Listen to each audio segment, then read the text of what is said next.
Հավատքի բանկի գրքույկը, օր հոկտեմբերի 31։ Ես չեմ մեռնելու, պիտի ապրեմ և պիտի պատմեմ Տիրոջ գործերը։ Սաղմոս 118-րդ գլուխ 17-րդ խոսք։ Սա արդարացի հավաստիացում է։ Անկասկած այն հիմնված էր Սաղմոսերքուի սրտում շշնջացող խոստման վրա,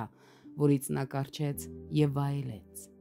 Իմ իրավիճակը նման է Դավթի իրավիճակին։ Արդյոք ես հուսահատված եմ, որովհետև թշնամին վիրավորում է ինձ։ Շատերն են իմ դեմ, բայց քչերն են իմ կողմից։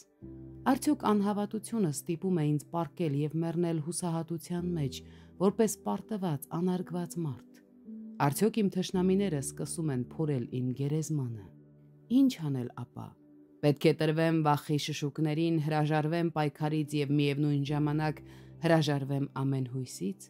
Ոչ մի դեպքում։ Իմ մեջ դեռ կյանք կա, ես չեմ մեռնի։ Զորությունս կվերադառնա և կազատի ինձ թուլությունից։ Ես պիտի ապրեմ։ Տերը կենդանի է և ես նույնպես կենդանի եմ։ Իմ շուրթերը կրկին կբացվեն և ես կհռչակեմ Տիրոջ գործերը։ Այո, և ես կխոսեմ այս ներկա դժվարությունների մասին, որպես իմ Աստծո հրաշալի հավատարմության և սիրո ևս մեկ օրինակի։ Նրանք, ովքեր ուրախ կլինեին ինձ չափել գերեզմանի համար, պետք է մի փոքր սպասեն, քանզի Տերը խստորեն պատժեց ինձ, բայց չսպանեց։ Փառք նրա անվանը հավիտյանս հավիտենից։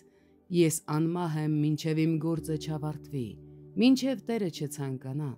ոչ մի գերեզման չի կարող ծածկել ինձ։